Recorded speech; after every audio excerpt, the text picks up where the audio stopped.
Hi everyone and welcome to my economic miracle series, जहां हम explore कर रहे होंगे ऐसे मुल्क जो मतलब एक इकोनॉमिक फेटल जोन से निकल के एक ऑलमोस्ट एक बहुत आइडियल इकोनॉमिक सिचुएशन और एक रियलिटी की तरफ आ गए। तो अब सबसे पहले आप लोग इमेजिन करें कि एक मुल्क है, ठीक है, और जहाँ के लोग भूखे हैं, जहाँ की करेंसी वर्थलेस हो चुकी है, जहाँ फैक्ट्रीज घर सारे बॉम्ब आउट हो चुके हैं, जहाँ देयर इज़ नो होप, ये मुल्क रिकवर नहीं हो सकता, इट्स इम्पॉसिबल। लेकिन एक्चुअली मैं आज आपसे पाकिस्तान की बात नहीं कर रही, I am referring to Germany. Yes, this is Germany post world war two, जिनकी करेंसी बिल्कुल डिप्रिशिएट हो चुकी थी, there was no hope, work force had died, जितने आपके मर्द थे उस एज के वो मर चुके थे। लेकिन इसको कहा जाता है एक इकोनॉमिक मिरेकल। होपफुली इस वीडियो की एंड तक आप लोगों को ये एक मौजज़ा नहीं लगेगा, बल्कि यू विल रियलाइज़ कि एक्चुअली ये वो चीज़ है जो तब होती है जो आपके रिफॉर्म्स अच्छे हों, आपकी पॉलिसीज़ अच्छी हों, आपकी इकोनॉमिक एक्टिंग एजेंट्स जो हों वो अच्छे हो, आपकी लीडरशिप और इम्प्लीमेंटेशन अच्छी हो। तो एक्चुअली ये सारी चीज़ें पॉसिबल हैं एज लॉन्ग एज ये जो सारे कंस्टिट्यूएंट्स हैं ये मौजूद हों। तो come let's explore it. So firstly this is not a history class, it's very important कि हम स्टडी करें। History is the best predictor of the future, right. तो हम आपको ये एग्जाम्पल इसलिए देते हैं ताकि आप लोगों को अंदाज़ा हो किस तरह से दूसरे मुल्क अपने आप को ठीक कर सकते हैं और क्या एक्चुअल रियलिस्टिक चीज़ें इंप्लीमेंट हो सकती हैं, and what that looks like. उस टाइम पे कितनी तकलीफ़ें लोगों को बर्दाश्त करनी पड़ती हैं ताकि इवेंचुअली एक इकोनॉमिक स्टेबिलिटी आ सके।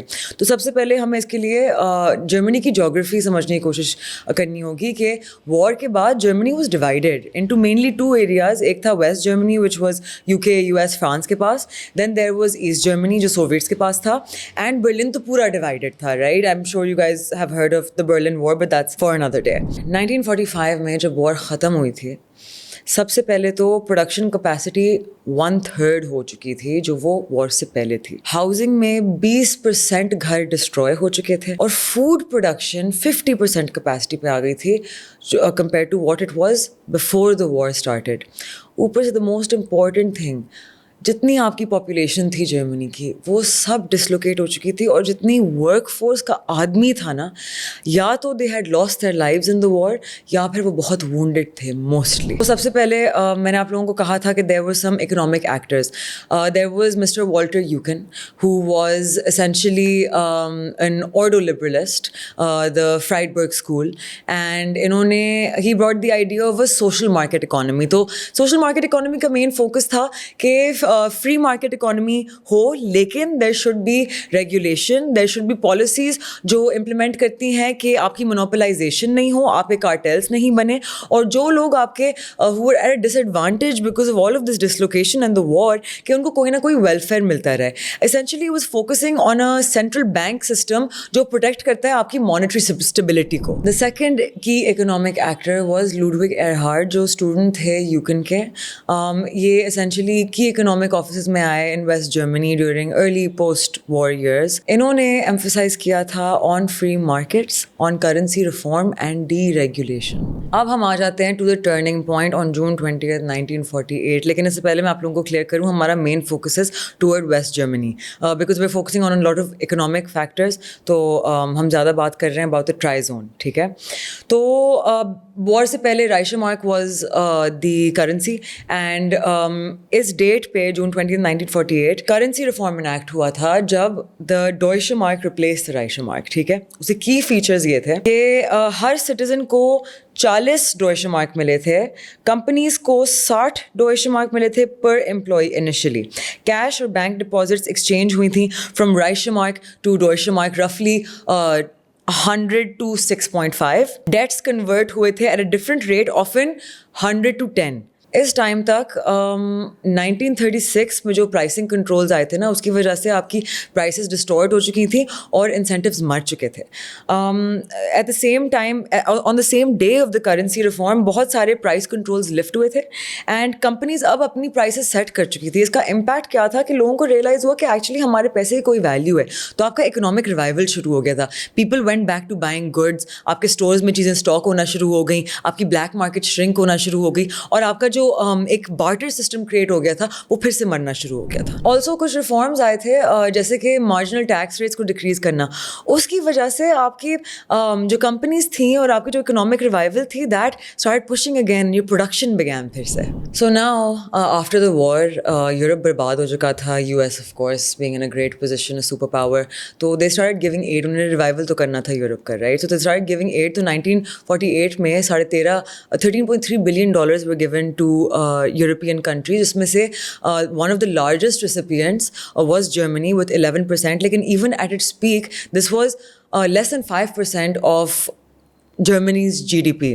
तो अभी सारे रिफॉर्म्स आए, एवरीथिंग हैपेंड, गुड लीडरशिप, इसका इकोनॉमिक इफेक्ट क्या था? नंबर्स की बात करते हैं।